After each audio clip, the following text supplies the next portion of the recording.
All right, welcome to this week's Rising Tide Foundation lecture. For many of you, I think most people here have been sitting in on a number of the previous sessions in the months leading up to today, and have noticed that we've had a theme of universal history, and especially with a focus on the true America, the real America that's been obscured from our history books, that's been undermined time and again, but that still provides a beacon of light and hope for all of humanity. And I thought within the context of that ongoing running theme, that who better than Anton Chaitkin to present a masterclass on how to think about this universal history, what type of lessons we can glean from this approach, and especially within the context of his recently released Volume 2 of Who We Are, America's Fight for Universal Progress, a wonderful book going through the underappreciated battles in American history that will knock your socks off. If you have not gotten into that book yet, Volume 2 tackles the 1850s all the way up until McKinley's period and the battles of around people like, if you don't know Henry C. Carey, you'll come to know Henry C. Carey very well as the leading grand strategist, almost like a Ben Franklin grand strategist, brilliant mind of his own time. And his work, you'll get to know about the networks of nation builders in Philadelphia, the networks around Thomas Edison. Where did Thomas Edison come from? Why is Thomas Edison so demonized over the last 40 years, especially as a character who we're not supposed to respect? We're supposed to treat like a Rockefeller puppet. Why are we being trained to hate Thomas Edison? What was he really actually doing that sent fear into the hearts of the oligarchs all around the world? So that's all in Anton's new book. And so we kept the space very wide open today. I just decided to call it a masterclass. So Anton's just going to take us wherever he deems our minds should flow, and we're going to have a dialogue like we always do after Anton's formal remarks are finished. And I'm looking forward to learning a lot, as I always do. So Anton, thank you so much. It's all yours. Thank you, Matt. And thanks everybody who's here. Um, I think the first thing you have to look for in universal history is characters who are inspired and happy and driven by a vision and something very beautiful that is elevating them to see their place in universal history, and then they're acting from that elevated standpoint. This happens with each leader of man's advances, and I want to pursue that theme here in today's seminar. The other thing I want to do is, as we go through some of the points of this history, hit on the discrepancies between what a decent investigation, such as I think I've done, of these points of history, the discrepancy between that and the popular notions about these things, which are enlightening. Another way of putting it is, what are the scoops in this work that people can have fun with? But they also may be seen as difficulties in understanding these topics. People come upon something and it doesn't look simple. It doesn't look like it's understandable what's going on at each point. So let me start with the man that made the United States and its fight with the British Empire into the center of world history for a couple of centuries. That's Benjamin Franklin. And he certainly was an elevated personality. I don't know when that started in his life. It may have been very early on, according to Graham Lowry, but it's certainly in the he came from Boston in the 17 late 1720s, 1730s, 1740s. Franklin was organizing the city of Philadelphia and the people who were active in public life and in some kind of industries and other pursuits, organizing them to form a whole complex of science and politics and philosophy to make that city a potential headquarters for the advancement of the entire planet.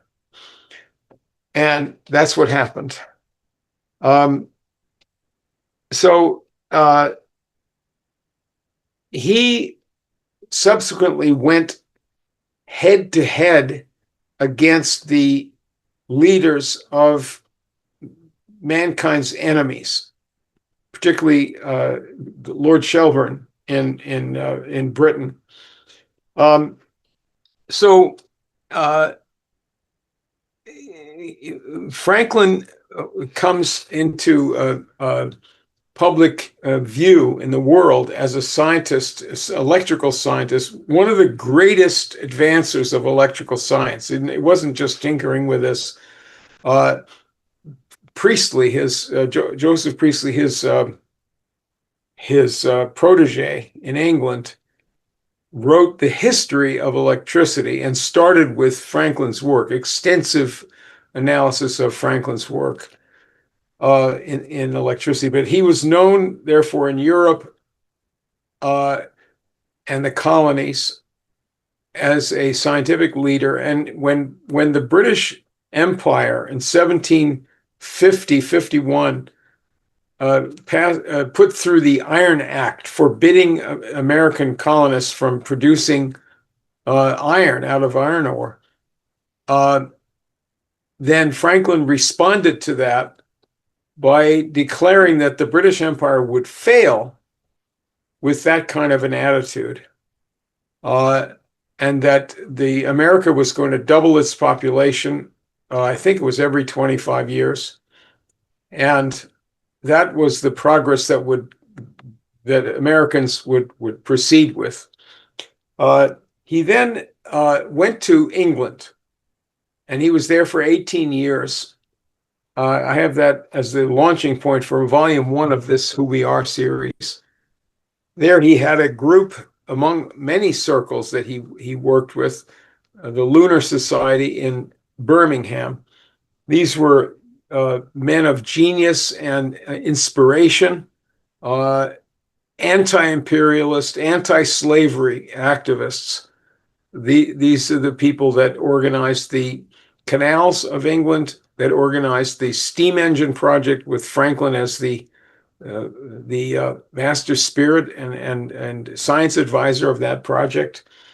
And in this work, he became closely acquainted with the head of the East India Company faction in the empire, Lord Shelburne, who was briefly Prime Minister of England during the American Revolution after Franklin was forced to leave England. And here's the first big discrepancy and difficulty. Franklin and Shelburne were friends. The scientist Priestley, the pro-American scientist, was employed by Lord Shelburne as in his household, and he may have been a spy for both Franklin and Shelburne. Shelburne has a reputation for being a friend of America, which is entirely false, entirely wrong. Shelburne was his faction, the East India faction. He made his personal fortune from looting Ireland, looting India, he made war on Ireland, India, America, and France. He couldn't subdue America and France by force. So he organized the free trade ideology as the policy of England to conquer America and other countries through trade, but also through false flag terrorism and other intrigues. But nevertheless, Franklin and Shelburne were friends. They met each other quite often and followed each other, and they were the deadliest of enemies. Um, so, what was Shelburne's? First of all, what's Franklin's objective? The progress of all human beings, the progress of all cultures, the learning of mankind about science and about history, all these things, languages. And this was the image of his objectives, meaning that it's the right of every human being to be elevated in that way, to have universal interests and know languages and be skilled in work and be a scientific inquirer. He thought that was the right of all mankind and that the society should be organized to promote that. That's what the government should do. Does that mean the government should spy on the people and intrude into their lives? No, that's the British police state that was fighting America during the American Revolution and several other times too. So there's another discrepancy. What is the role of government that is promoted by Franklin and Shelburne? Direct opposite. Both of them believed in having the government be very active, and they had opposite objectives. And Shelburne put down revolts in India and Ireland, and by pernicious actions, the one in France as well, destroying that revolution.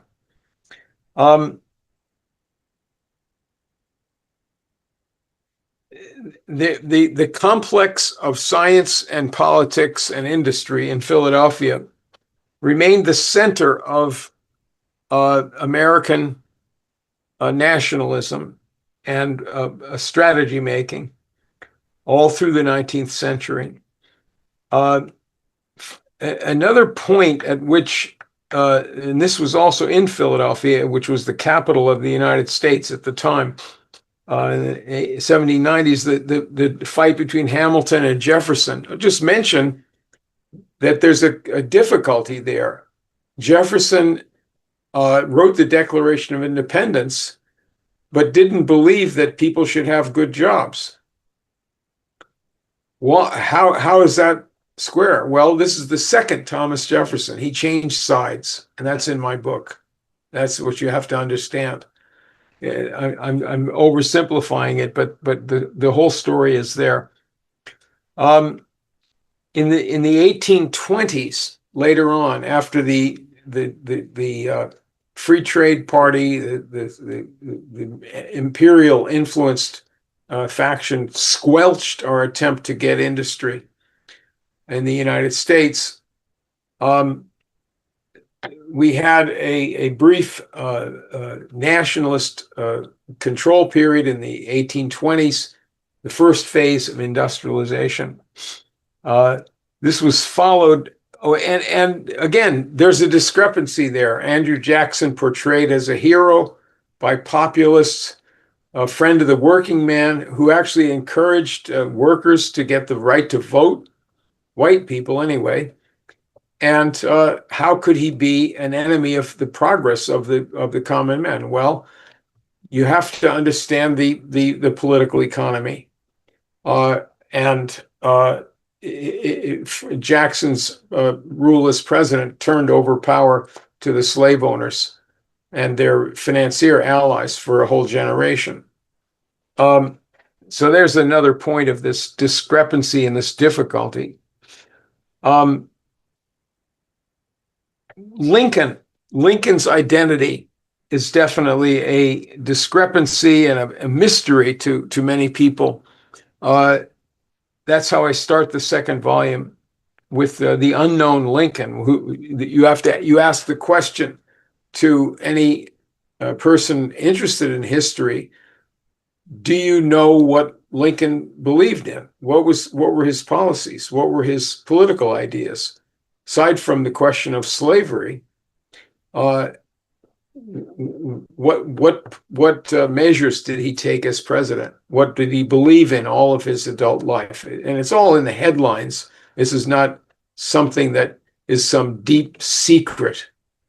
It's the center of his life if people are actually interested. He's an economic nationalist. Um, so you have the same problem with the identities of all of Lincoln's allies as completely falsely portrayed. His political partner was his economic advisor, Henry C. Carey, the economist that you all know. The public doesn't know about him. He was considered the leading economist of his day in his time, feared by the empire, and he's been written out of history. The president of the Pennsylvania Railroad, Tom Scott, who figures largely in my second volume, has been portrayed as a villain, as a robber baron. And on the contrary, he was the leader of the anti-Wall Street faction in industry. He and his fellows who built the steel industry from scratch were with Henry Carey fighting for the greenbacks, for the cheap money that would not cause inflation, but invested in industry would cause the nation's growth. And he's fighting again. He and Lincoln and Carey and Tom Scott and his friends were on the other side of the Wall Street and London money machine, money power. So again, this is a discrepancy in what people understand. J.P. Morgan, who came in to fight the Lincoln faction and fight against the development of the United States and its world influence, was set up in Philadelphia before Wall Street as a British bank. Is installed by his father to create an American firm, Morgan and Drexel, for the purpose of destroying the American nationalists and stopping the forward motion of their creation of industry and building up the USA. So the Morgan firm and what it represented were the enemies of the United States from the beginning. And of course, it's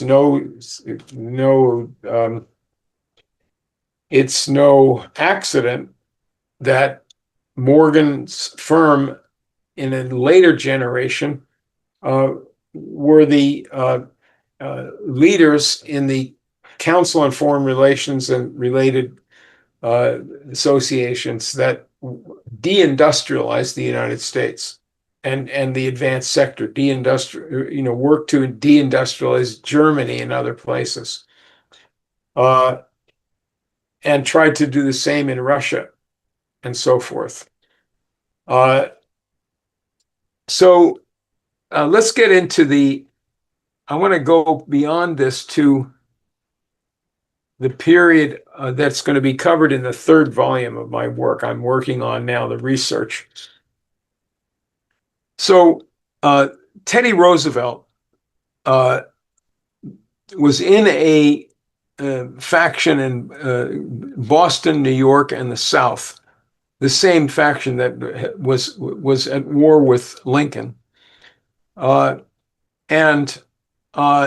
the first act of this faction to take power was to create the war with Spain in 1898 against the wishes of President McKinley. When Teddy Roosevelt took the presidency by the assassination of McKinley, Roosevelt was the second-term vice president. That's how he got into that position. when he became president, he set up in the Philippines under American occupation a spy system there of spying on the rebels against American occupation that had a card, an index card, and other surveillance tools against the whole population of the Philippines. This entire system was brought back under direct British supervision. Claude Dancy, a British intelligence leader, was in Washington, D.C. This continued all the way through from the Teddy Roosevelt era through World War I. But the whole spy system that had been developed under Teddy Roosevelt was brought into Washington to form the Federal Bureau of Investigation, to form what they called military intelligence. This didn't come from the military. It was imposed by this Anglo-American group that was against U.S. national objectives. And of course, Teddy Roosevelt himself is a discrepancy in history, right? What did he believe in? Did he believe in a strong government? He built the Panama Canal. Well, you have to understand the imperial side versus our side. If you are for the Anglo-Saxon world empire, you and your faction have been at war with the United States and all of its interests from the colonial days. That's a fact of our history that people have to understand. And the facts are massive in this regard. So Teddy Roosevelt set up with King Edward VII a system of alliances counter to the American alliances built up from Lincoln. That is, we were allied to Japan, Germany, and Russia, and China. All of those alliances were ruined by the collaboration of the British Crown, City of London, Secret Services, and our treacherous betrayers like Teddy Roosevelt. These police agencies, like the FBI, like the what became the Dulles CIA, these are enemy agencies going all the way back in our history, contrary to every nationalist initiative and understanding and objective of our country. We have, oh, by the way, on the British side, Winston Churchill personally was involved in this as a younger man in this creation of the new type of British intelligence, which was this Anglo-American transatlantic clique of intelligence.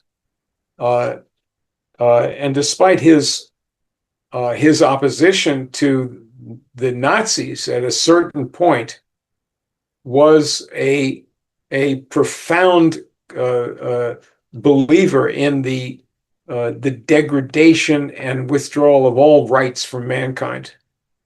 And of course, you all know about the fights during the war between FDR and Churchill, despite the fact that they were friends and they were allies in the fight against Hitler.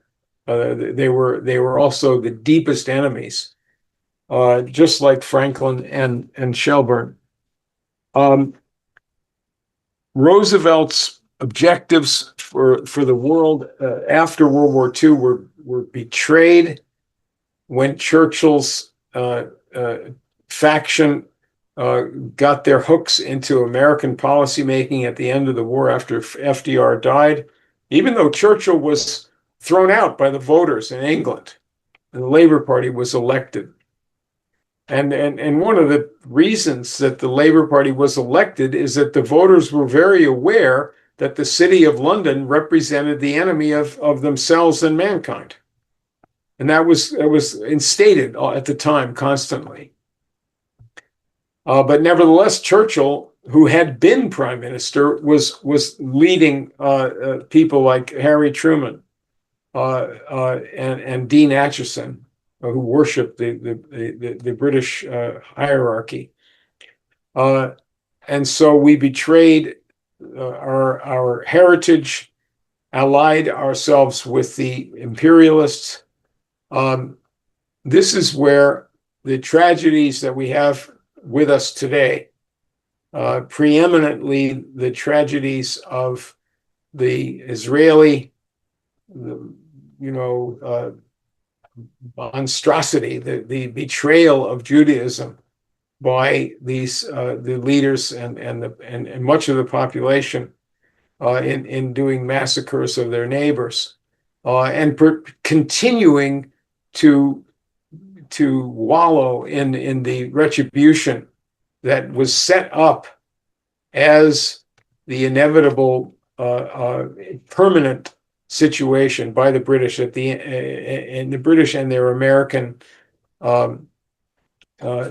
sheep at the end of World War II.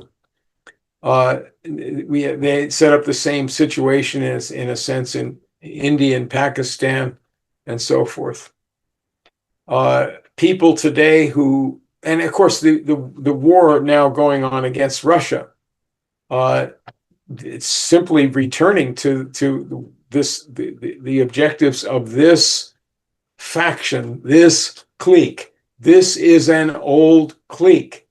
It's not just England. It's not just some country. It's a hierarchy that has had its headquarters in London. They made a partnership with people, an extension of that headquarters in New York and Boston and the South. And this clique are the war makers and people who have chosen some issue with regard to these wars without reference to this change in America, and of course the massive change that occurred by the triple murder in the 1960s. If you have opinions about the Palestine War and the Russia War of the Anglo-Americans, those opinions are worthless unless you're referring to the change in America. Totally worthless and fraudulent. And you should be ashamed of yourself for having such opinions. I would say, even though you may be well motivated, because how are we going to solve it? You have to have the highest ambition and fight for something bigger than what's going on now. And that, to me, Trump did something that may be, fortunately, irreversible. And on two points, he challenged this clique. Whatever else he did or didn't do. Number one, he said, let's stop the wars.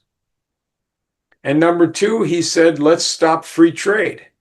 And as a subset of the free trade is the radical green agenda. But he said, let's have tariffs to rebuild industry. Now, of course, you can't just have a tariff as the program to rebuild industry. You have to have tremendous reconstruction of not only the physical infrastructure, but the education and many other aspects. You have to redeem whole sections of our benighted population in the United States and in some other places too. It has to be done in Latin America as part of rebuilding the USA. They have to do it together because we sink or swim together. If you don't repair Mexico and Central America and South America, that's been destroyed by the offshore bankers and their drug cartels and their IMF. If you don't repair those places, along with massively repairing the United States, you're going to get nowhere. We're all in this together in the Americas, for sure. So I would let's go back to just a couple of points to touch on the what I said at the beginning. You think of Lincoln. One of my happiest uh, uh, periods is when I was going back to Lincoln. Earlier, I'd read everything he wrote, all of his letters and everything, there as much as was available in the collected works. But I went back to Lincoln. I studied things that people in the LaRouche organization had already known about, like the uh, speech on uh, inventions and discoveries. Alan Salisbury refers to that in his great work. But I saw in Lincoln, in the context of this whole sweep of elevated fighting, uh, and having experienced that elevated fighting myself and seen it with LaRouche at his best, and seen it among several of my friends who and people that we were in touch with who were scientists and musicians who were proceeding from the highest possible inspiration to try to move forward the human race. So Lincoln, what was moving Lincoln? He certainly had a vision of the rights of mankind, all mankind. He had that in his heart. And he's a much bigger character than people think who haven't really studied him. His personal culture at its really most stimulating was Shakespeare and Verdi, the operas that were very popular. I mean, people that weren't so inspired, went to these operas as well. But Lincoln really made these things his own. His favorite play was apparently was Macbeth. But anyway, this is go from Lincoln to a man inspired by Lincoln and Carey, both of them, Bismarck. It's said of Bismarck that he could not stand any music except Beethoven's. He couldn't tolerate it. I guess he was up against so much garbage all the time in the world's leadership, including in Germany with these petty aristocrats and all the baloney there. Germany emerged to revive the Renaissance in the 19th century. Before Bismarck, and then he comes in. But no matter what he really experienced in terms of his culture, he definitely was elevated by Beethoven's music. And this is true of the best leaders in every country. And so I personally have experienced, I'm not on the plane of world leadership of these people like Franklin or others of that class, but I have personally experienced and seen and participated in the kind of political combat and cultural warfare head to head against these really, crazy enemies of mankind who are at a high level. One of the things I mentioned in a interview I just did with Uwe Alschner was an event that I was at that was very, very moving. I think this is in the late 1970s. It was in Detroit, and in connection with the work of the Anti-Drug Coalition. And it was a concert in Detroit featuring a performance of Beethoven's choral fantasy with the orchestra and the piano and a chorus and some other works. we were bringing to parents and youth a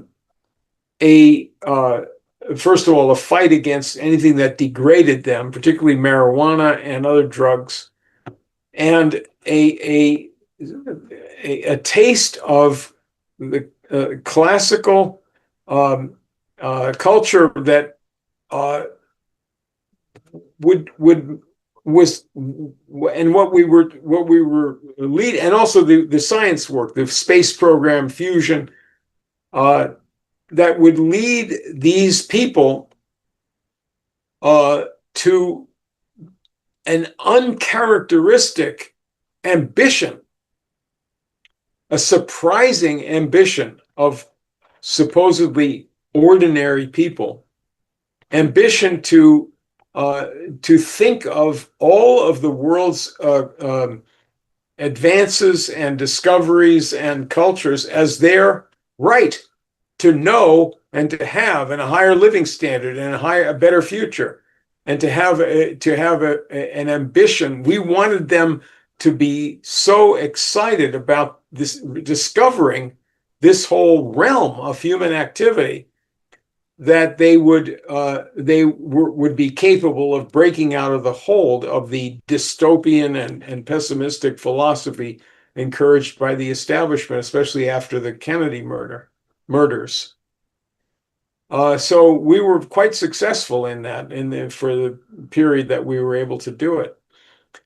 So I knew that we had a lawsuit against the FBI at a certain point, and I remember being interviewed, deposed by an FBI agent as part of this, and he said that you think of yourself as a revolutionary, right?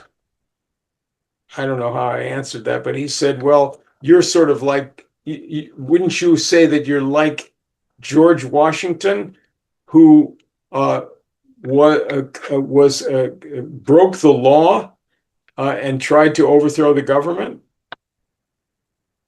And so I said, well, George Washington didn't break the law. The King of England broke the law, and the Parliament broke the law. And he didn't have any idea of what I was talking about. Obviously didn't have the inclination to discuss something like that. But to the extent that we had this kind of a fight, and I've experienced it, that's what actually led me, that head-to-head thing. The FBI is not the head of it, nor are the Masons, nor is the Vatican, nor are the Jews, nor are these other people that even the UFO aliens are considered to be the leaders of the enemy. But I don't think those are anything but tunnel vision. But being head-to-head with the shapers of opinion and action on the other side, and trying to shape action and opinion on our side, that's what led me to do the history work that I've done, and to look for this kind of a fight and these kinds of people in history. It was in that period I started reading Hamilton, Alexander Hamilton's works, after only having heard about him through secondary literature or through people's opinions. And it was completely different to read the works and see that this is a very, a deep and passionate defender of the mankind's good destiny. So that's the origin of this kind of work. And I suspect that anybody that studied history, as I know FDR and Kennedy both did, FDR did it to change. There's also a second FDR, like there was a second Jefferson, but the reverse happened. FDR went from being in many respects in the enemy camp with his cousin Teddy, to becoming the defender of mankind. But they studied history, and I think they must have done it in the same way. They obviously have discovered this elevation in the fight in the minds of people that fought for mankind's rights. And they were happy when they were allowed to get into position and put themselves into position uh, to to lead that fight themselves.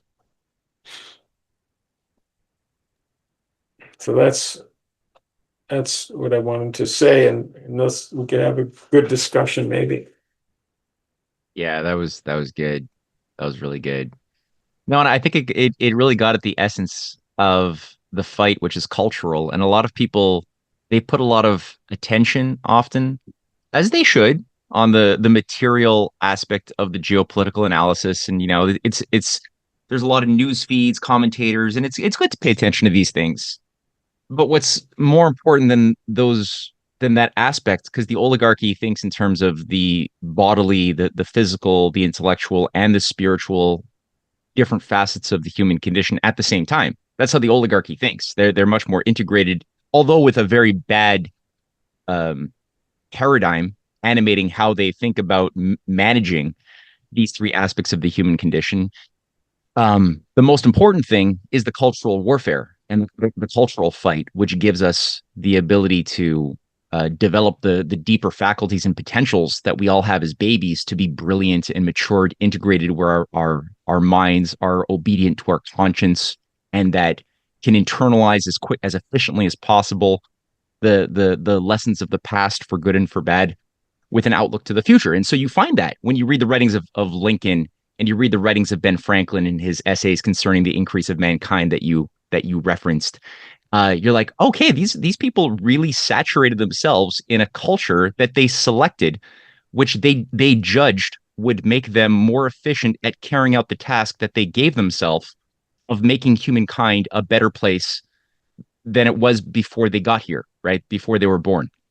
And so you're like, okay, if you want a job to do in a better, healthier society, you're always looking for, okay, what do I allow into my soul? What do I allow to shape? And what kind of music, what kind of stories do I give my desires to? And you find that Bismarck, it's not a surprise. I mean, it's surprising in some ways to hear you say it, but I mean, it's not a surprise in other ways, because he had such a challenge in front of him to save Germany's soul as a people, but also humanity. He was very integrated, and so of course he would only give his time to those entertainments like Beethoven that would make him more efficient to carry out but not just to.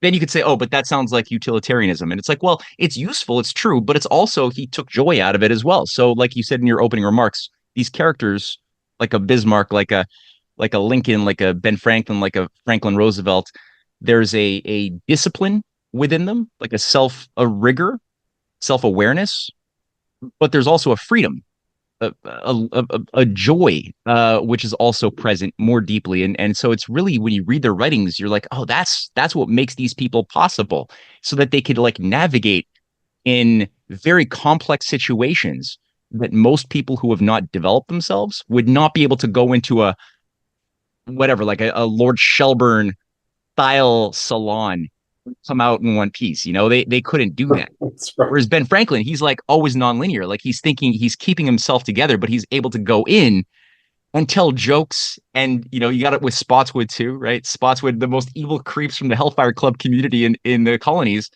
Graham Lowry got at this pretty well. They hated Spotswood, the guy who the governor of, I guess it was Virginia, who was like a very much of the same spirit as Ben Franklin, but they admired him too, because he was so creative, he was so free, and they hated and yet admired this quality that they wanted to destroy, but they wanted to be invited to his parties. Right?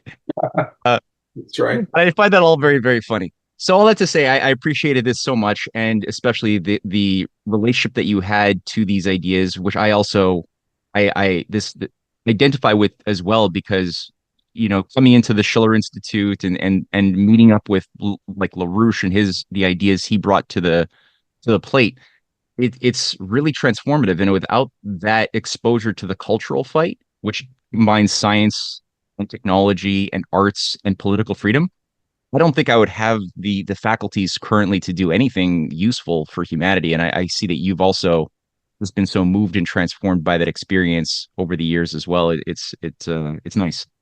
So I'll have to say thank you, Anton, for sharing all of that. And I know we have a bunch of questions of people who've been watching.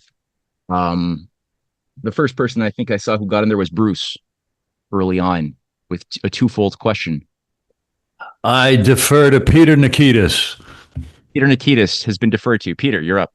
I, I thank the gentleman from California for yielding his first part of Good morning and good afternoon, Matt and Anton.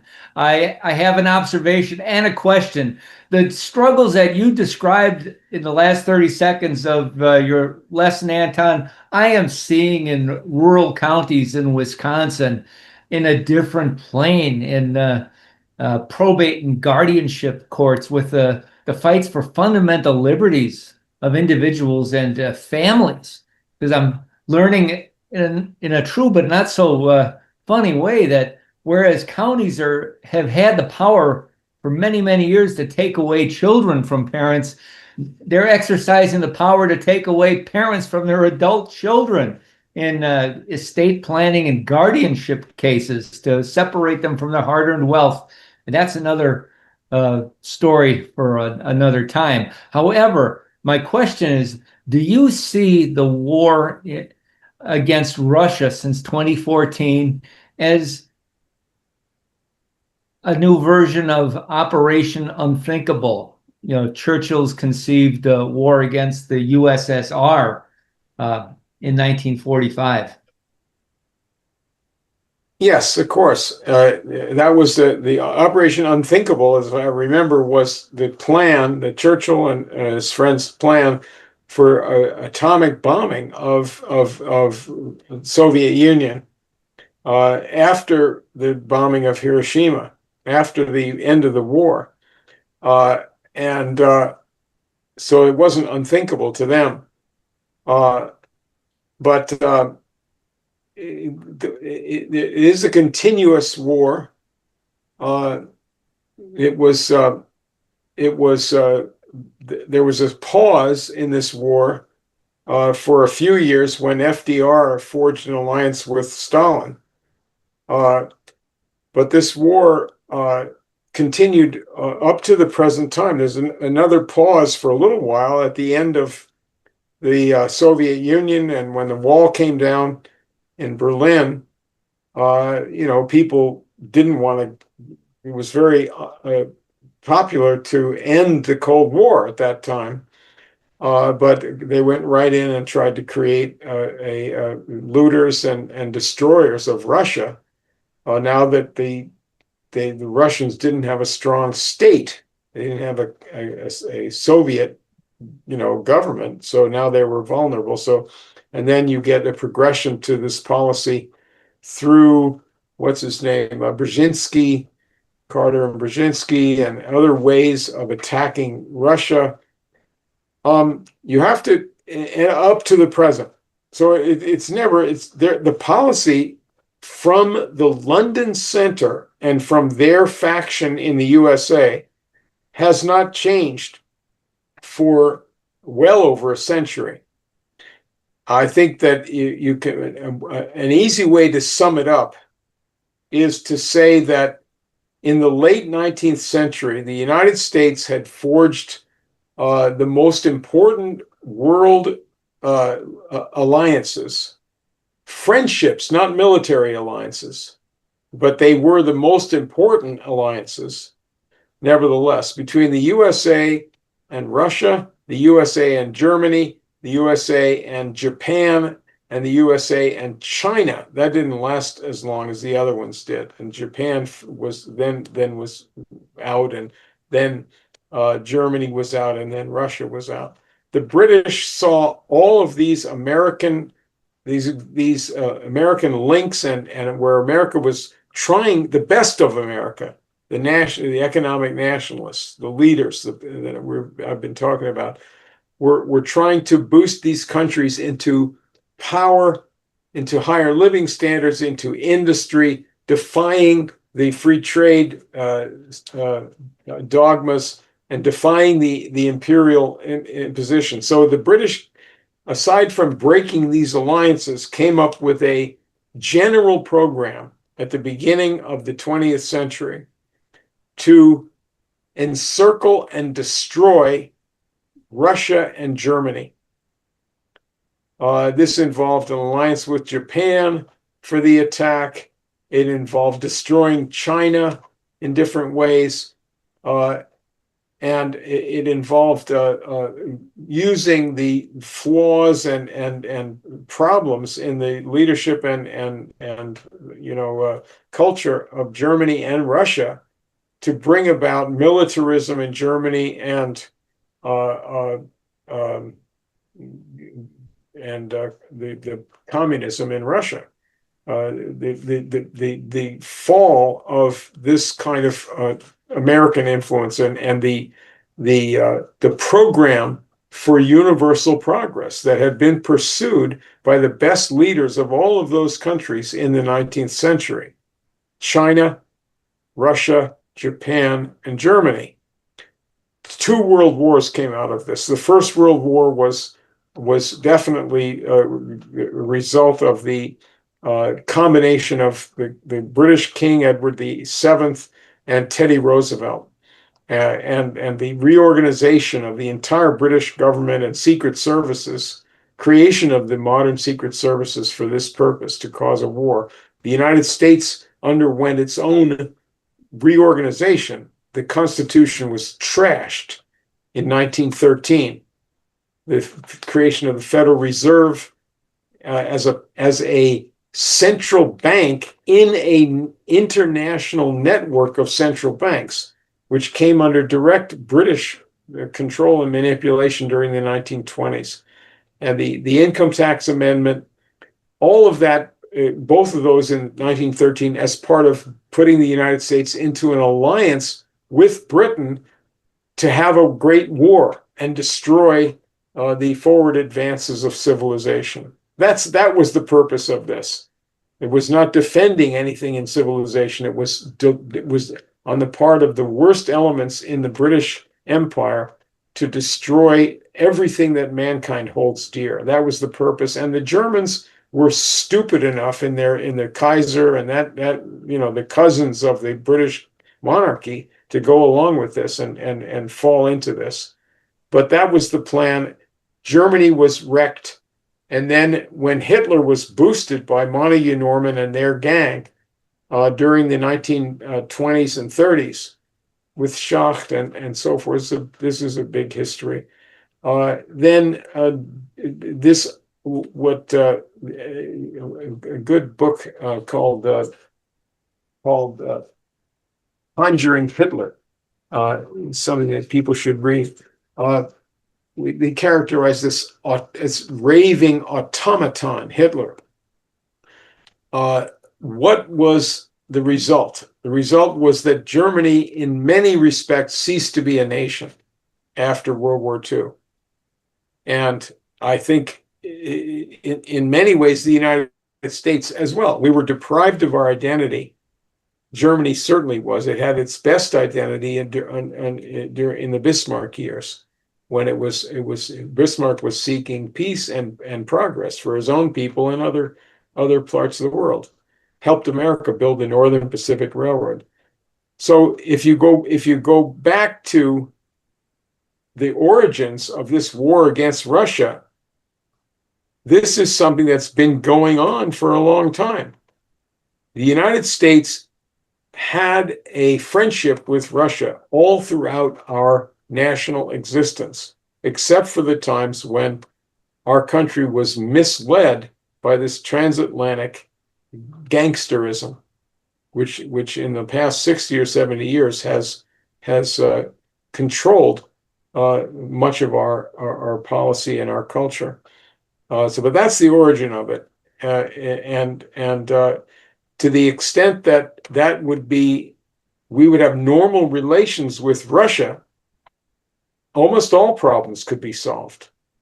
You could certainly solve the Middle East problem, that the Israelis, whatever happened to Israel, and politically or any other way, the Israelis and the Palestinians would be guaranteed by these great powers that they couldn't attack each other. And the war would be shut down. And you'll find that the worst elements in Israel are opposed to the security and safety of Israel. That's a fact. They have, that is not their objective.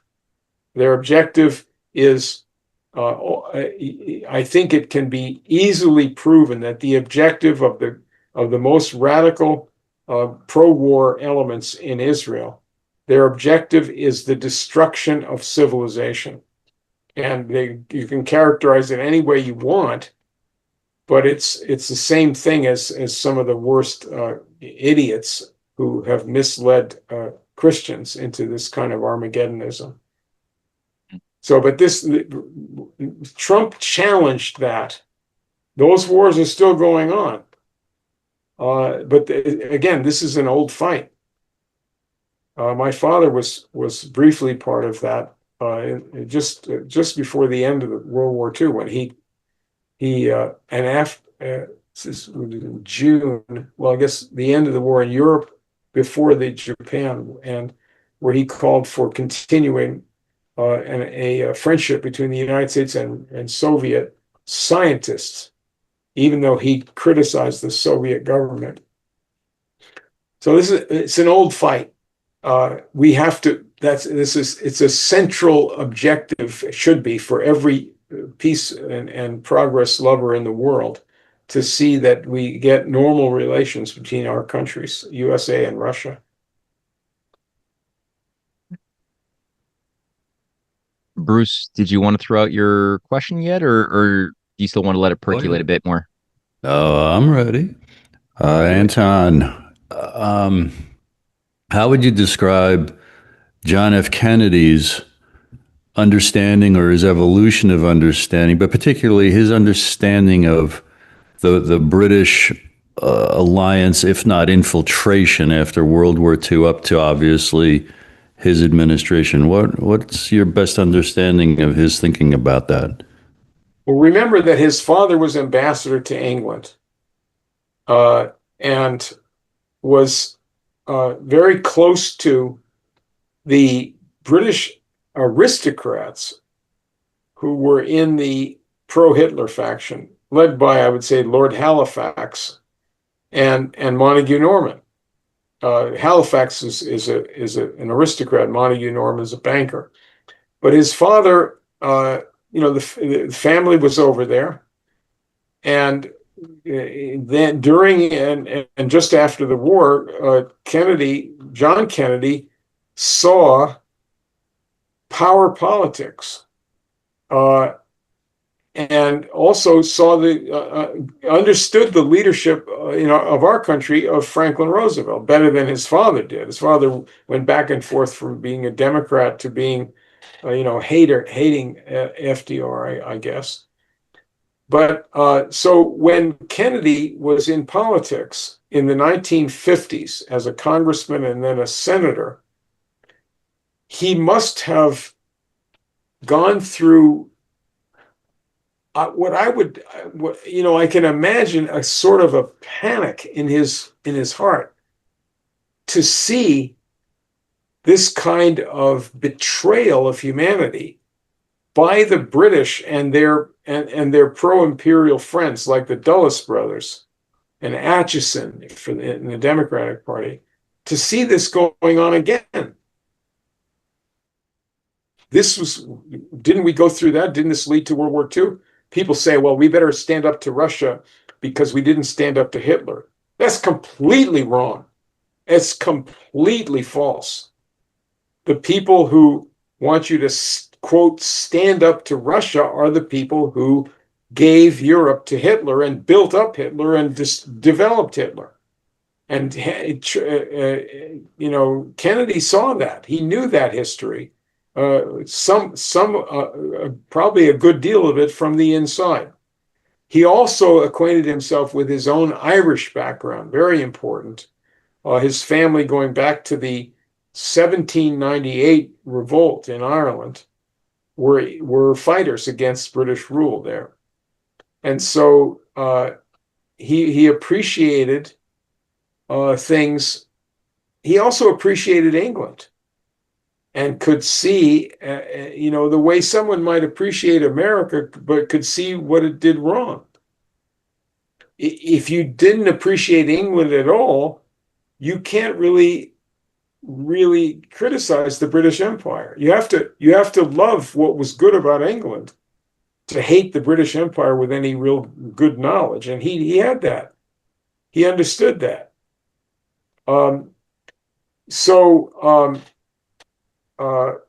What I would say is that Kennedy, when he became president, went through this entire learning process again under emergency conditions, again and again, and with the Bay of Pigs, with Operation Northwoods, with these insane Pentagon people, this faction in the Pentagon who are not loyal to the United States.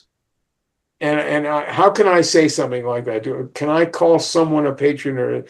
No, I know with certain people, like this character, the chairman of the Joint Chiefs, Lemnitzer. He was in the same international faction with a more exalted character, Dulles, Allen Dulles, but identified with a hierarchy of power. And and loved secrecy and things like this. It has nothing to do with American ideals or America's mission from any standpoint, Constitution or anything else. So Kennedy sees these kinds of people with lower level guys like Curtis LeMay, bomb the world, right? And he sees these maniacs and people who have nothing of our national interest in power in our country and giving us a terrible reputation in the world for these various coups d'etats and so forth. And he warned about that as a senator. And then he's president, and they're jamming their treachery and perfidy in his face.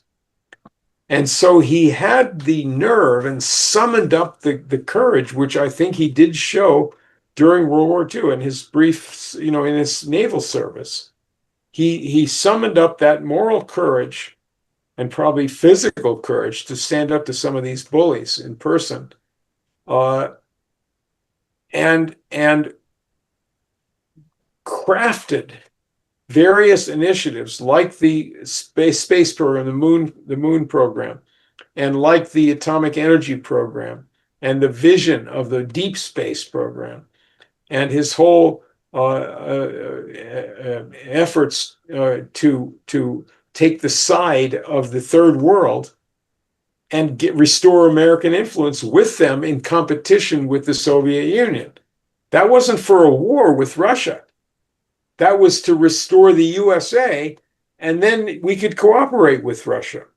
But you have to make America powerful again to do it. Then you avoid a war with Russia. What is war avoidance? It is us lessening the fear of us in other countries by becoming more powerful so that we're less threatening. Does that sound like a contradiction? If you lose all your power and influence, all you have left is atomic weapons and brutal kind of sanctions and so forth. You become maniacal. So that's what Kennedy did. And I take power in your last few references to it as moral authority, the power, the inspiring power of we want the best for you as well as we want it for ourselves. That's right. That's exactly right. That's moral authority. That's right. I have a second question I could shoot in now, Matt, or do you want others to have a turn? No, I let everybody do a follow-up, so go for it. All right. Anton, as you Structure, Volume 3, bringing it up all the way to today, I believe, right? What are your thoughts of the threat of the digital technological enslavement, the technocracy that so many are raising great alarms about? Well, I'm not. I'm not being a terribly swift on this technology myself. I can offer this, which is that when the transition occurred under the treacherous misleadership in the 1970s and 80s, when we were deindustrialized, and we were told that we were now going to be in a service society. This is entirely false. It's like what we found out about, Dope Incorporated. In that book, they asked the question, what happened to the banks and institutions that brought the opium to China? What happened when they went out of existence? Did something else take its place? And then you find out, well, they never went out of existence. It's still going on. It's the same institutions, the HSBC, all kinds of things. So this is the same issue on the reverse side. Mankind's need for physical industry, physical infrastructure in new forms as well. Like, we have to create new materials of all kinds. Many people are much more advanced in their knowledge of these things. They know physics, they know chemistry, 21st century advances in these things, biology. We have tremendous needs. For example, in medicine, in making America healthy again, I'm not sure that we have the right approach to that in the Kennedy approach. I respect his ballsy, saying you've done evil to us in the COVID epidemic, but we have to have more ambition to say that we need to be much richer than we are. We have to be creating wealth in our society. We should be joining with China and Russia and other countries that have that same ambition, like Iran, or like Japan would if they were free to do it, or lots of other countries. If we join with these other countries and make ourselves super ambitious to do the most advanced work, the physical needs of mankind are massive. They're crying out. People are suffering all over the world for poverty. People in our own country there are many communities and lives have been demolished.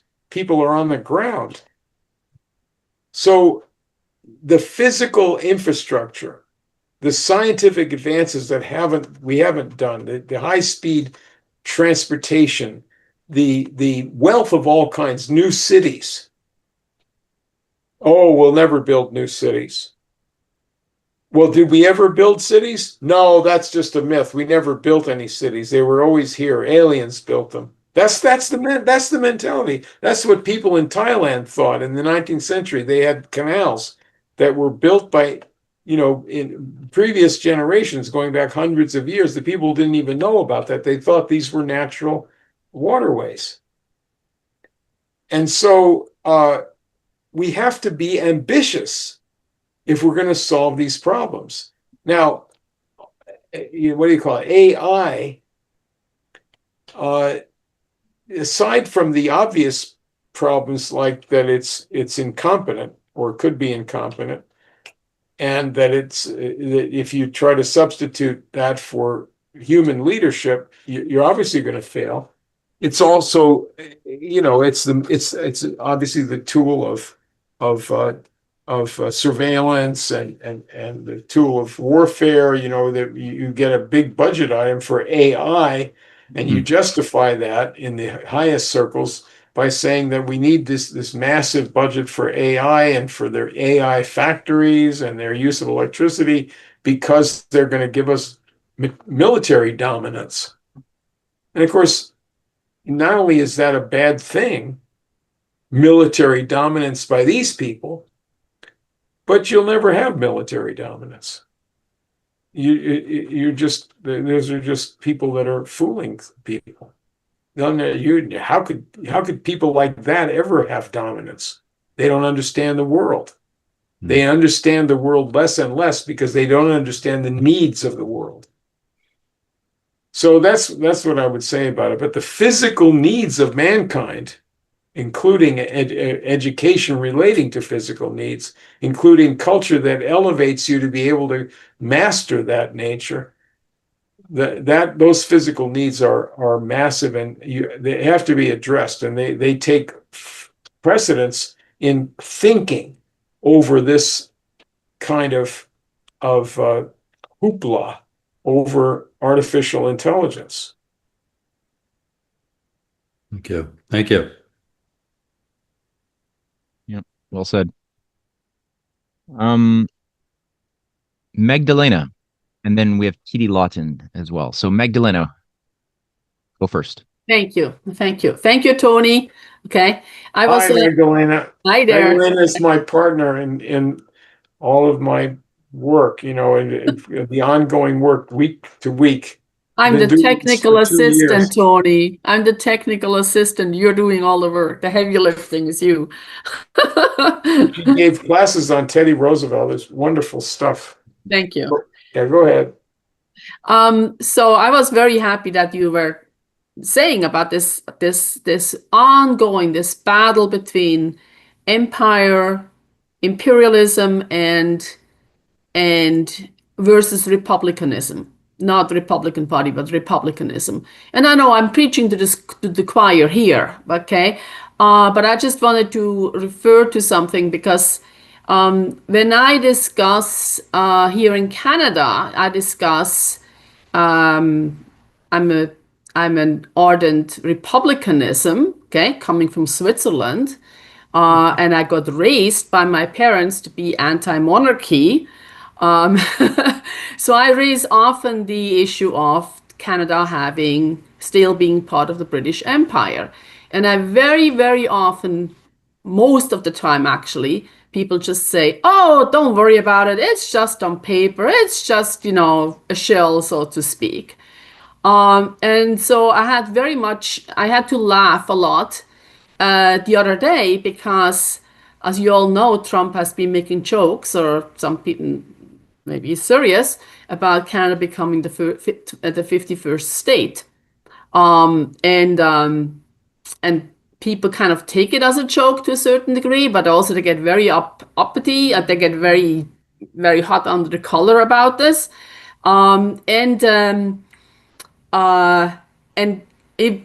It's quite clear that our friends over there in Great Britain, they take this very, very seriously because we got a new prime minister. The new prime minister is Mark Carney, and he was the former governor of the Bank of England, besides being the governor of the Bank of Canada, but the governor of the Bank of England. And one of his first actions was to travel over to Great Britain and go and bow down in front of the new king, okay?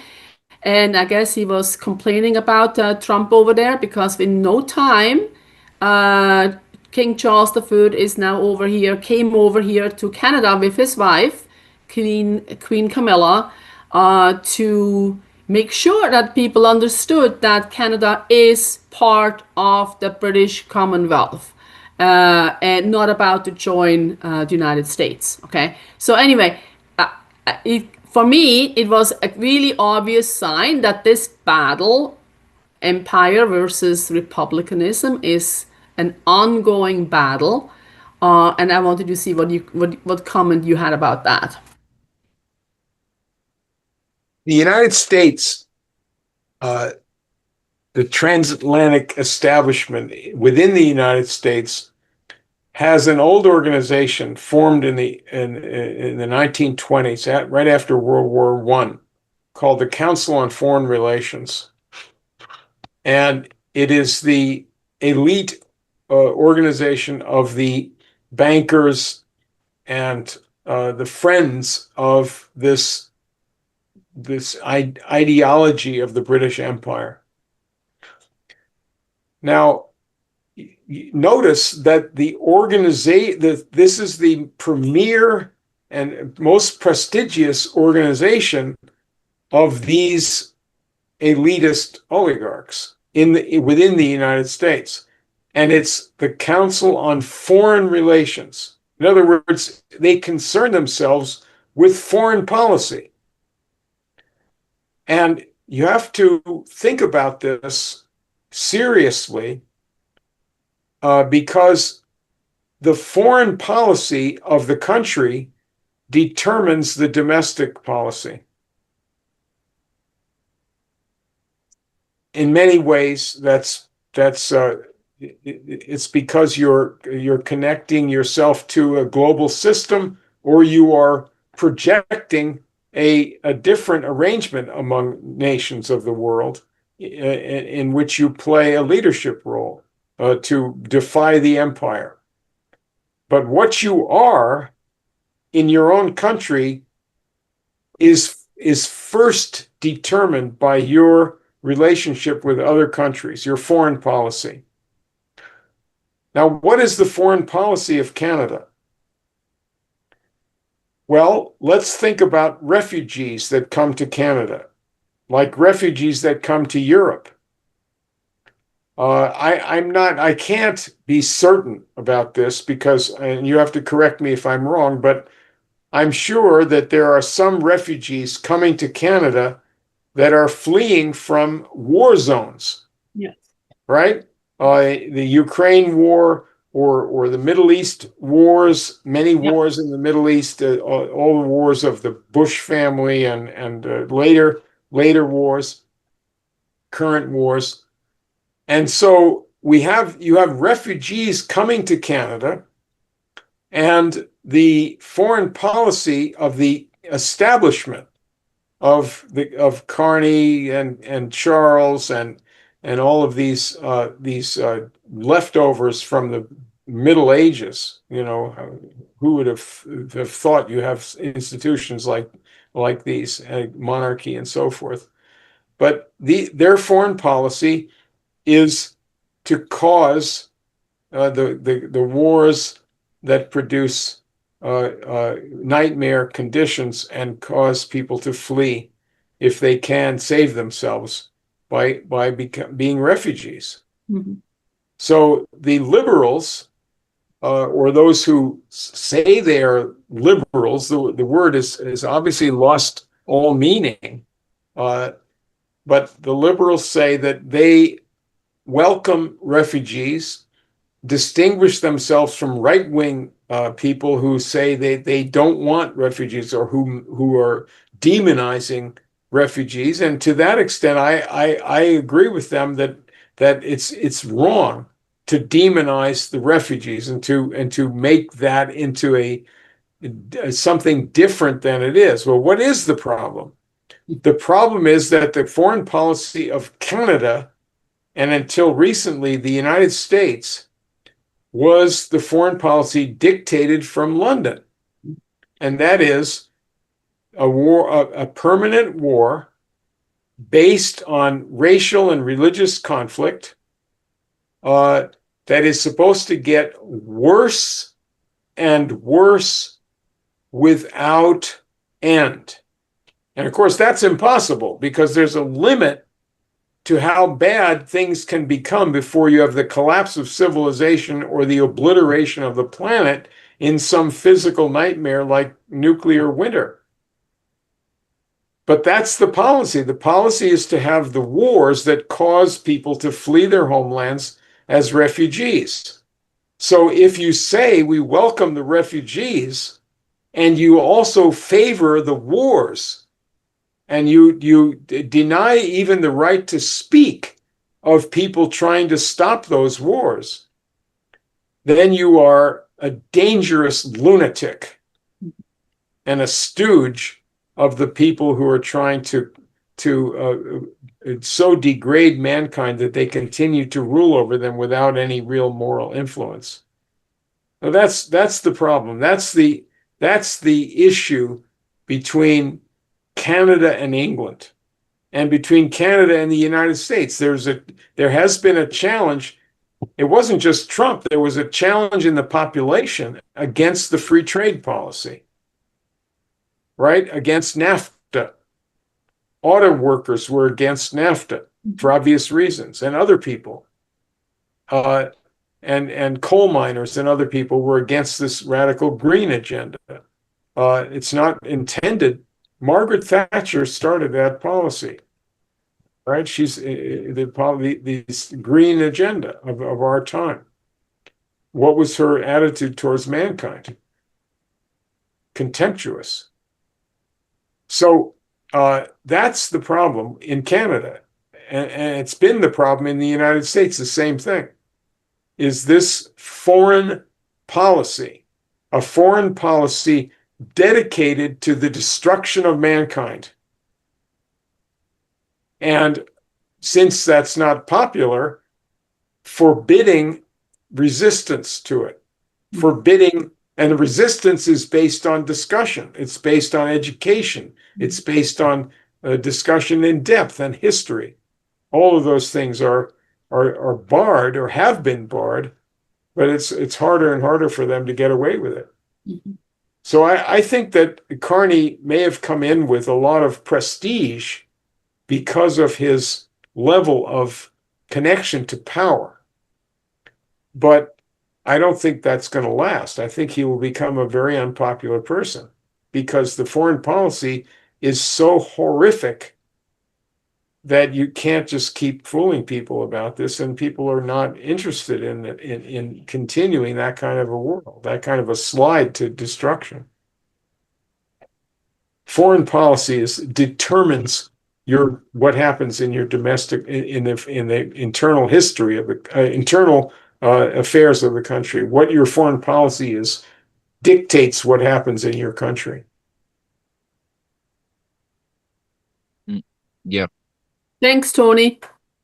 Yeah, very well said. Yeah, I interviewed Maxime Bernier, who is sort of like he brands himself as the Trump of Canada, and I'm sympathetic with his party. What's his name? Maxime Bernier. He ran for the prime ministership during the last election. Okay. Former cabinet minister.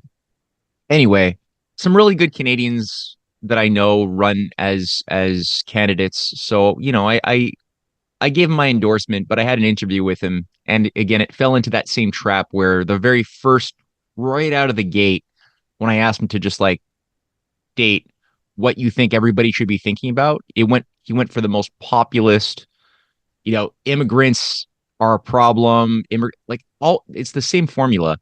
And so I had to throw back a question. Well, maybe that wouldn't be such an issue if we didn't bomb all of these countries around the world and economically destroy them so that people would want to stay in their own countries and be happy with a beautiful future in their own countries.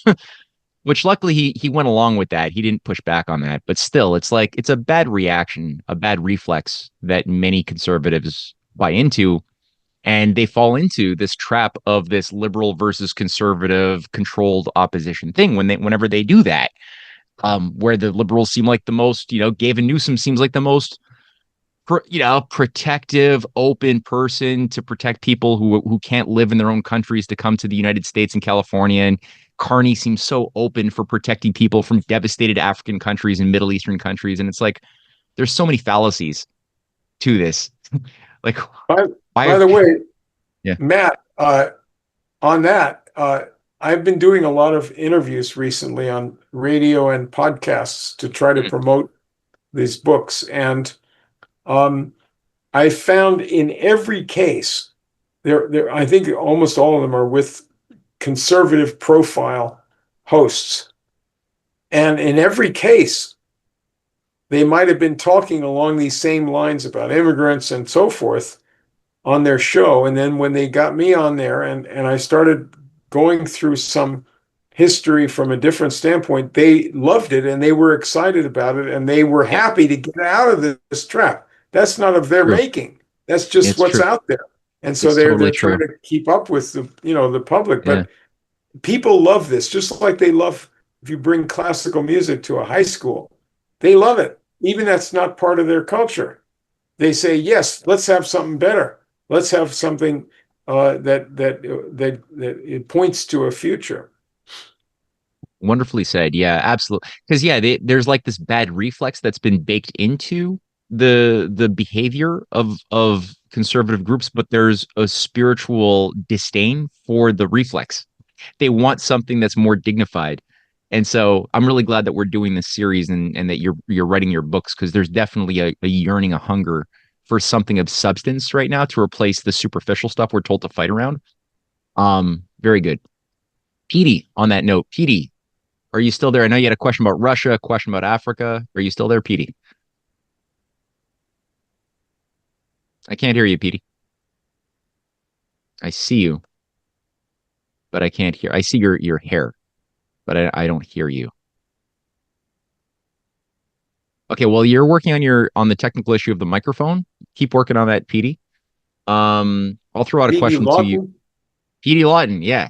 The Petey Lawton from Africa Agenda. Yeah. So she's working on the technical stuff. I got a question for you, Anton, pertaining to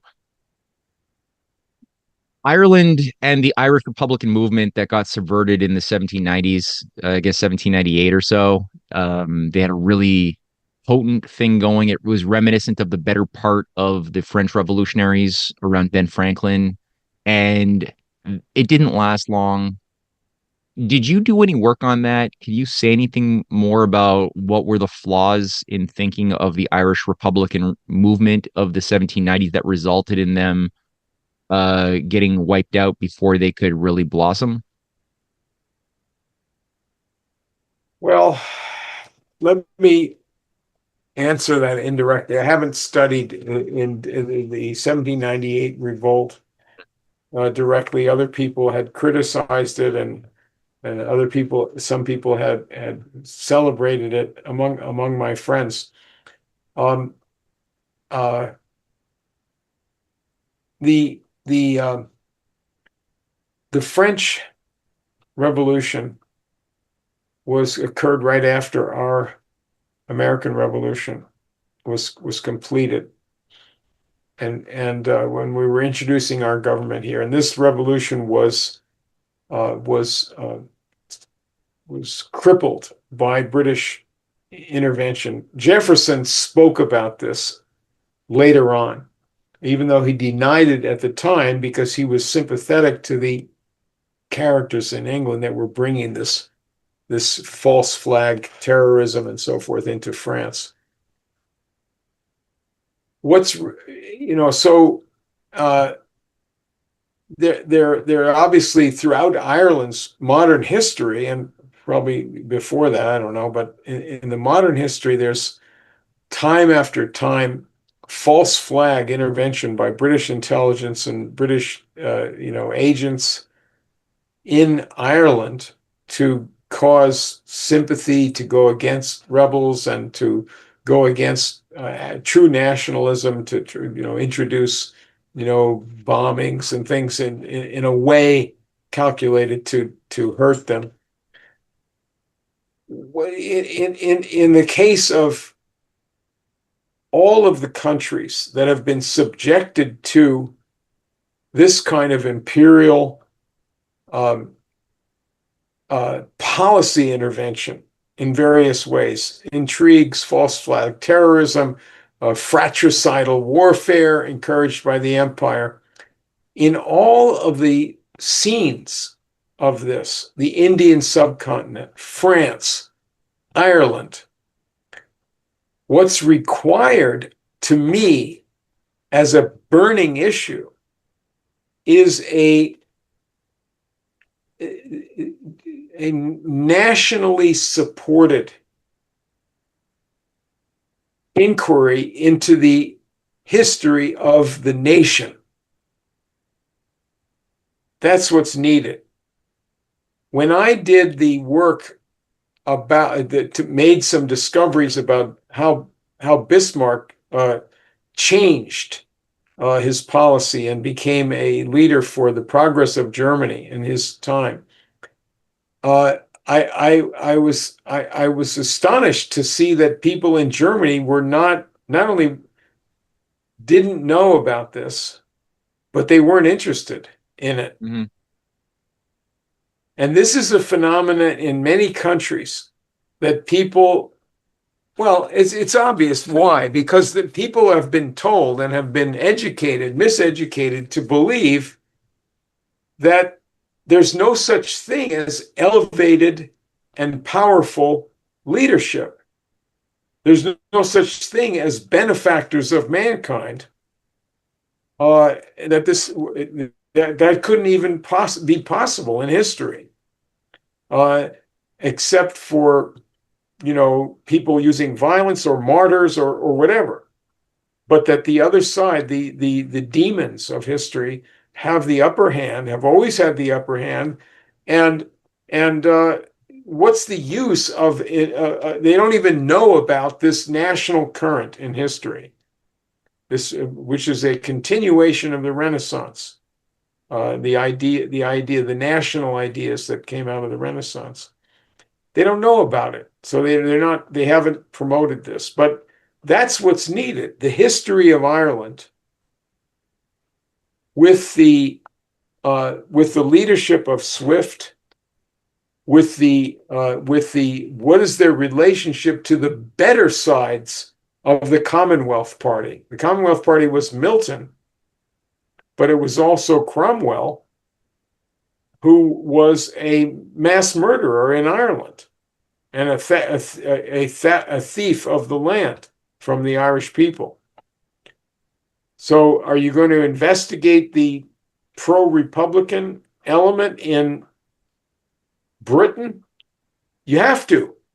Are you going to investigate this period of Ireland's identification with the American Revolution, the Irish Volunteers, which was repeated a century later from the 1770s into the 1870s when the people in Philadelphia promoted that armed and also political revolt in Ireland? You have to have that history. It's got to be done by the people in these countries. They don't have the history of the pro-national element in their own countries. That's what's been suppressed. Yeah. Then you're going to get to the bottom of this whole catastrophe of the treaty with England in 1922 and the Civil War that followed it. You can't understand that without knowing what the pro-national element in the United States that was backing Ireland. What happened to that pro-national element in America? They were smashed. That was the Red Scare. That was the World War I. That was the betrayal of the pro-American nationalists in America. And Ireland was on its own in 1922 when they had this war for, to break free of England. What happened in 1798? Ireland was on its own with regard to France. Yes, there were French revolutionaries. Maybe some of the best of them wanted to help Ireland. There still were good people in France who were carrying on some French ideals and some humanist ideals. But Britain had broken this three-way alliance that was supposed to come out of the American Revolution. We had an alliance between the United States, France, and Ireland, and also Spain. The USA, the Protestant USA, allied with these Catholic countries. That was broken by smashing France in the French Revolution. The British smashed France. They did it with a free trade treaty before in 1786, and then the import of these fake revolutionaries and anarchists. But Ireland was on its own. There's a lot of history there, but you have to have a serious attempt to recover and understand the national party and its whole history up to the present time in these countries. Mm. I'm going to share an experience based on what you just said, because it's so true. Like this has to come from the, a leading element representing that particular culture that wants to break free. And you can't sort of bring it from the outside. And as you said, when you got burned, trying to bring some very simple discoveries that you probably thought would be happily embraced by Germans who should know about the enriched nuances of their own past, and maybe that Bismarck had this higher quality about him that they didn't appreciate. I had something similar um, in Canada. Like a lot of the research that I was doing, I won't name any names, Yeah. but I mean, I tried to bring this to people who I thought were going to happily embrace the discoveries that there was this orange Masonic order that was tied to the family compact, that was tied to the Rhodes Trust operation that did so much damage to our past. And I was like, oh, look at all these great discoveries.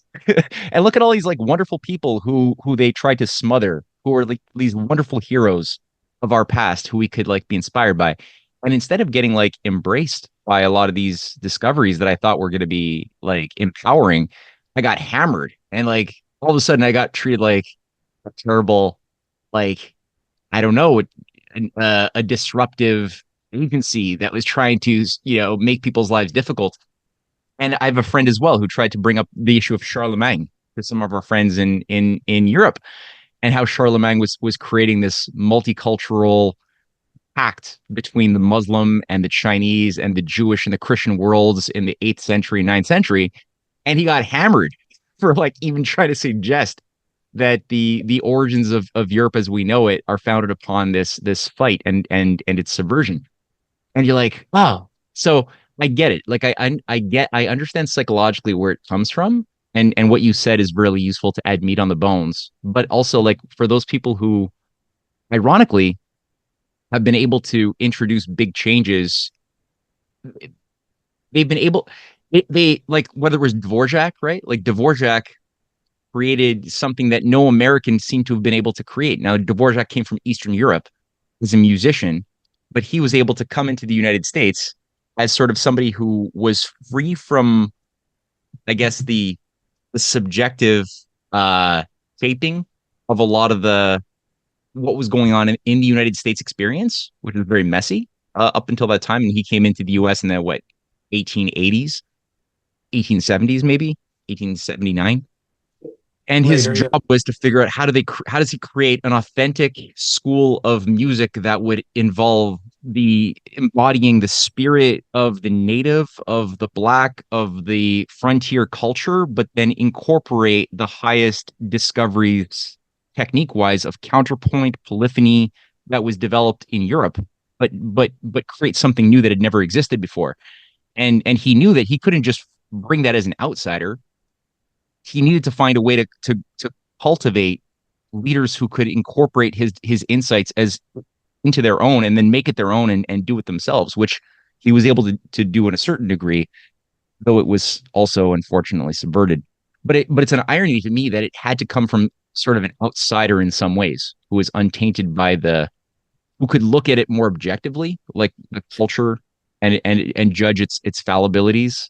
But then, so Yeah. it's a fascinating irony that I don't know how to fully wrap my head around. Well, where it really would be most powerful is in Africa.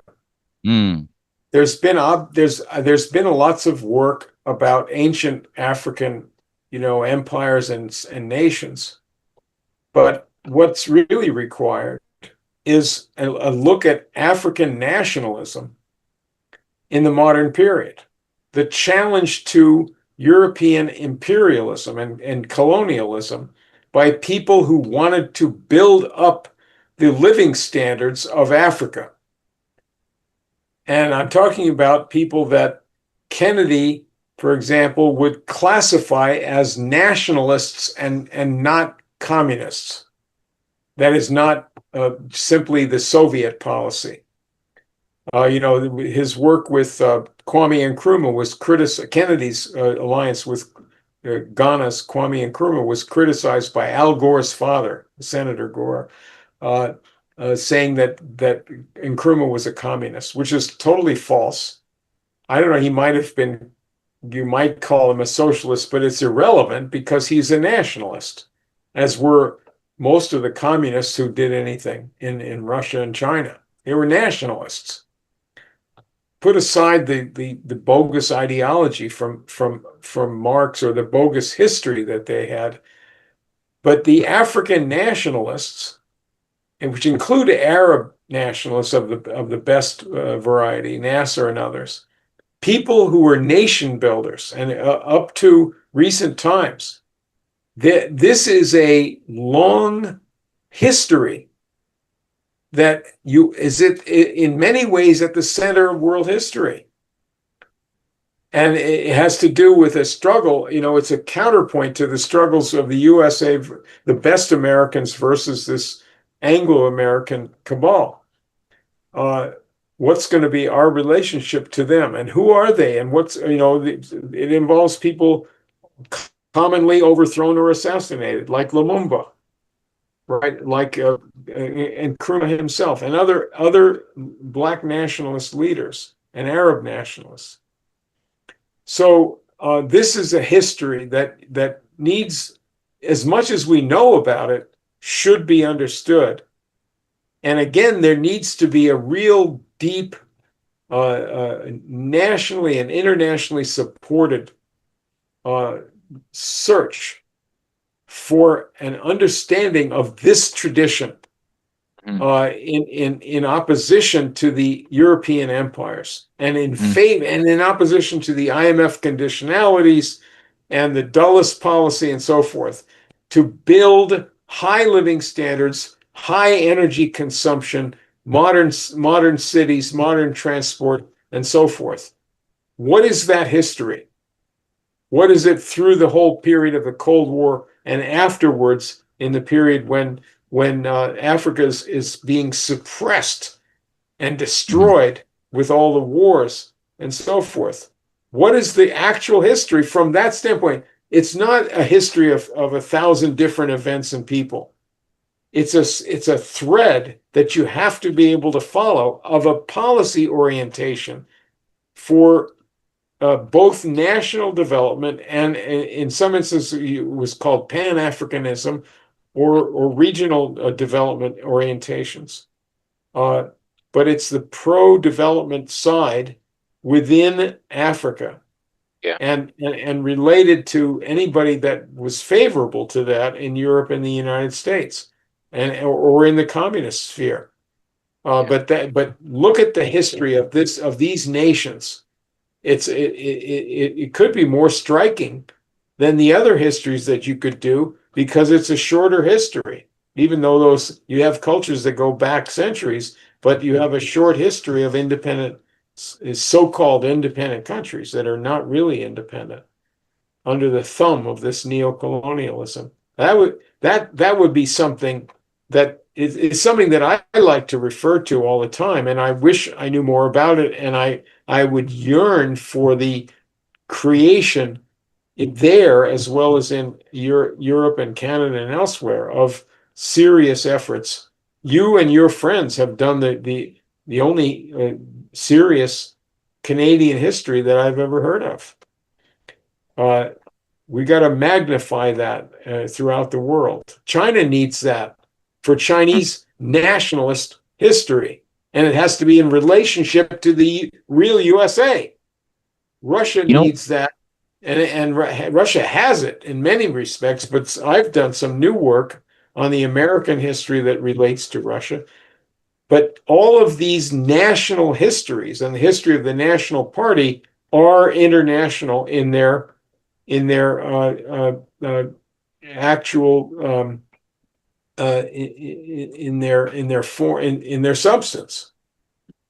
So anyway, I'm going to have to call it quits here pretty soon. So anybody have any last? Okay, and I'll just say one thing as a fun irony is I watched the CGTN, the Chinese state television Africa channel on YouTube, and they ironically have a sense for that, and their work on Africa and how they produce African content is really much based upon an attempt to revive the spirit of the highest quality of Pan-Africanism.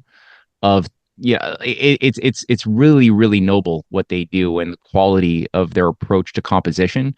So that also enlivens my heart. Now I agree with you too that every culture needs to take on this project of looking for the best sublime aspect of itself and its relationship to other countries historically. Um, Very, very important project for everybody as a challenge. So I'm so happy that you said that. So on that note, let's end it with P. Lawton. P. Lawton being the editor in chief of the Africa Agenda website. It's a fantastic site. She's done some amazing Rising Tide Foundation lectures, and she, I think, has figured out her technical issue. So, PD, you'll be the last question. Go for it. There you are. Okay, can you hear me? Yeah, but You can hear roll me? down your camera a little bit so we could see you. I can only see okay. your Yeah. half your Yeah, face. it doesn't Okay. There you go are. down. Okay. Yeah. Sorry. Thank you so much for such a fantastic presentation. I should really make more use of my time and study your lectures more in person. I listen to them afterwards, but it's far more engaging when one is there and attending. But I wanted to fire a very quick question at you, and it relates to beautifully. It fills in with AI. Your I'm sorry. comments on Speak a little bit more slowly and distinctly. That's okay. I must have a strange accent for you, and vice versa. No, So come say it speak again. I will stop gabbling and say that my point fits in with what you were talking about, African nationalism, and it dovetails with the whole question of AI. So at the moment, we have a very critical situation in Great Lakes region of Africa, where you have Rwanda under complete neo-colonial control, causing all these wars and instability in Central Africa. Yeah. They pose as the most developed country, the Singapore of Africa, where in fact that is an illusion. But not to go into that, my question to you is, how do I understand and how do I come to terms with the question of Trump's mineral deal? So from my understanding of what has happened, America has done a minerals deal with the government of DR Congo in Kinshasa to have the mineral rights to coltan, essential ingredient for the tech digital industry. That deal is being coordinated by the very same companies and the very same names like Robert Friedland, Adastra, American Mineral Fields, that whole network, City of London, Wall Street network that put Paul Kagame in power and who orchestrated via Kagame the massacres of over countless millions, have now got the mineral deal. Now, I can only look at that in one way, and that is to say, well, thank God we will have peace. I don't know any other way to understand it. Can you help me to analyze my own thinking? Okay. First of all, on the negative side, it was the Congo and related and nearby minerals and other interests that brought in the British and the trader American financiers in the beginning of the 20th century. They had actually a Congo syndicate related to Rockefeller and Guggenheim and some other people that went into the Congo with King Leopold of Belgium, and it was all British behind that. into Rhodesia and other places. These people were the ones that this alliance of these people and the British were the ones who eventually captured the United States against American interests and against the identity of our country. And of course, perpetrated unspeakable crimes and so forth, and the great wars. They never stopped this policy, this faction of imperialism and whatever they called it. So that's on the negative side. I'm going to have this prominently in my final volume of this book series. But on the other side, as I think I was saying, the use of the rare earths and other minerals for developing the chips and the other components of things that you need in electronics and for the AI is a foreseeable failure. It's a catastrophe, because what's needed is the development of our entire rotted out physical economy. The same thing in Africa. They have been suppressed in their development in the 20th century and into the 21st century. That's an insane policy from the standpoint of the interests of our civilization. We need Africa to be developed. What Ethiopia is trying to do is a winning policy, to build a dam like that with their own money and their own efforts and their own proud technological workers and so forth. That's the future. Their work with other countries, particularly China and so forth. But the development in the Great Lakes, what do they need in that region? They need water projects. They need electrical projects. They need nuclear power. They need all kinds of things that come in aid of people in cities and farmers. Massive infrastructure, educational infrastructure, and so forth, health infrastructure. They need the enrichment of the population in Africa, in those regions that are so rich in natural resources, not just things to be exported for some foolish, quick profit things that is selling itself as a Wunderwaffen, like Hitler's Wunderwaffen. We're gonna beat and dominate the world with our wonder weapons. It's all insane. It's not right. It's not true. The United States has a requirement, regardless of what Trump does or says that's wrong. And that requirement is to restore the world leadership in the United States of industrial power and science leadership, which we long ago gave up by under the misleadership of those who hated the historical USA. That the requirement is the restoration of that physical economy that has been destroyed in the last couple of generations. That's what's required. Otherwise, we're doomed. We're right now, we're on the edge of doom. Our population is suffering in many ways.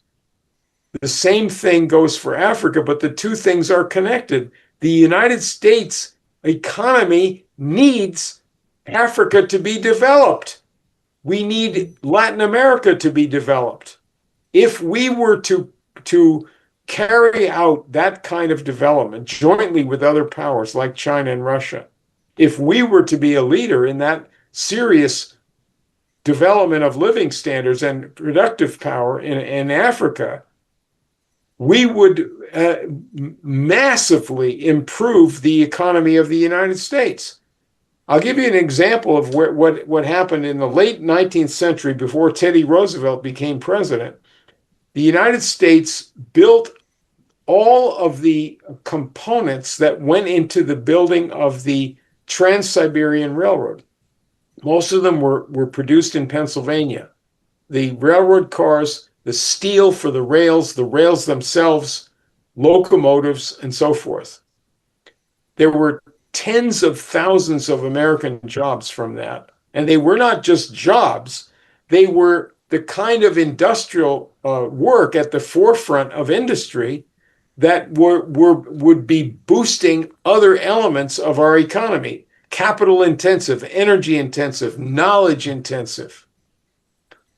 When you think of AI as knowledge intensive, how can something that is secret and designed to capture populations and destroy whole regions of the world in war, how can that be considered to be a productive enterprise? It's illogical. It's a failure. It's a loser. And so what I urge on people who look at these wrong actions or wrong policy statements by Trump, what I urge people to consider is what is required by the United States. Our country has an inescapable requirement for physical economic development. That's the same thing in Africa, particularly to be able to use the resources that Africa has, magnificent resources in minerals, in sunshine, in water, all these resources. In human beings, they have a high birth rate. This is a blessing. All of these resources are available and can be made available to meet the inescapable requirement for development. The whole world economy sinks or swims together, and particularly the United States. The United States, above any other country, needs to have the kind of foreign policy orientation that we had when the people leading our country, promoting our development, were also always promoting the development of other countries. They always did. Any leader of our country that fought for American industrial progress also fought for the progress of other nations and against imperialism. That is a rule of our history. And that's the situation today. To the extent that Trump would act like a fool or a clown, then we don't get what we need. To the extent that America fights for what it needs and the population is mobilized to fight for its own needs and interests and for the interests of our country, then we'll get what we want. And we're not going to put up with going back to free trade. We're not going to put up with I don't think the people really put up with the green agenda because it's a failure. We're not fighting pollution. You do that with 21st century science.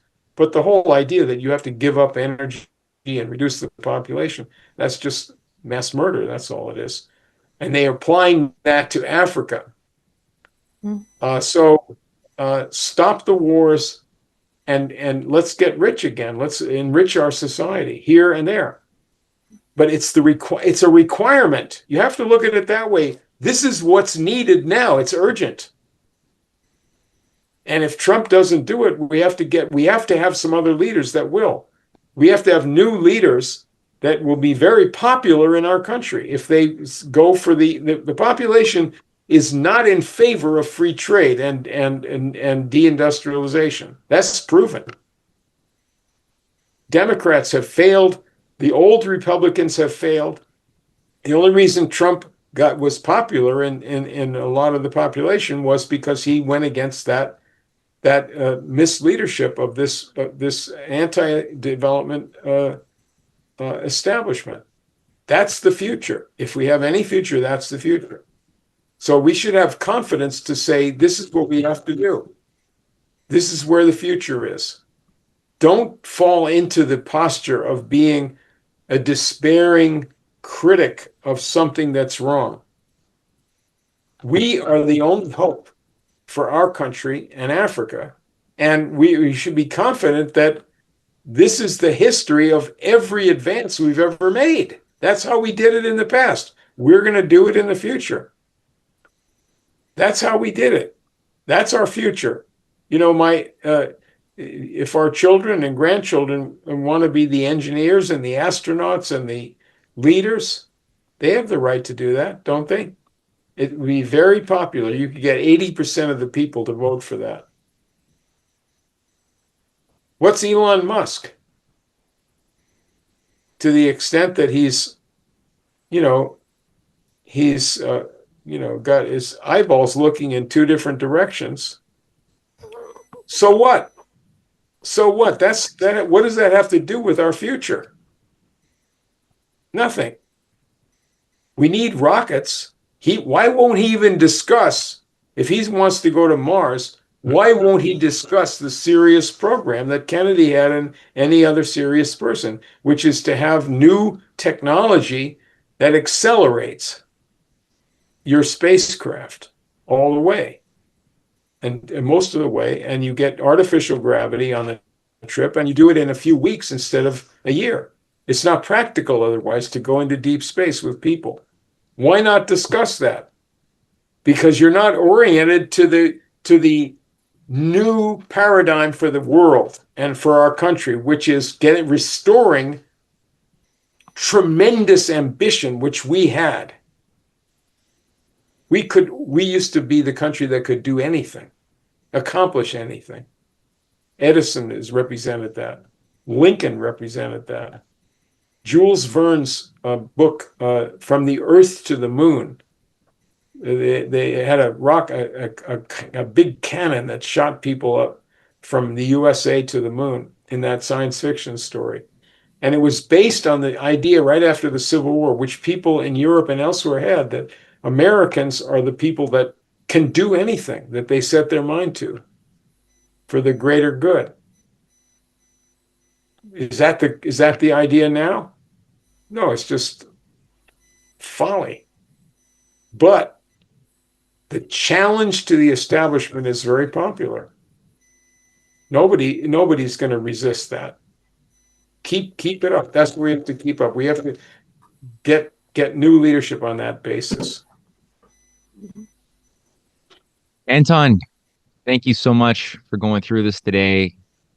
You give us a lot to think about, and I think everybody here probably has already started reading your book. I would imagine if you haven't, definitely do it. And the link to Who We Are, America's Fight for Universal Progress, Volume 1 and 2 is in the description box under this video. Essential reading at this time of crisis.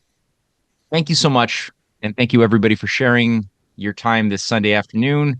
And looking forward to meeting everybody next week, same time, same channel, for a continuation of this thread of an idea that we're pulling on. So, Anton, thank you again. Thank you. Okay. Bye-bye. Thank Bye-bye. you very much. Bye-bye.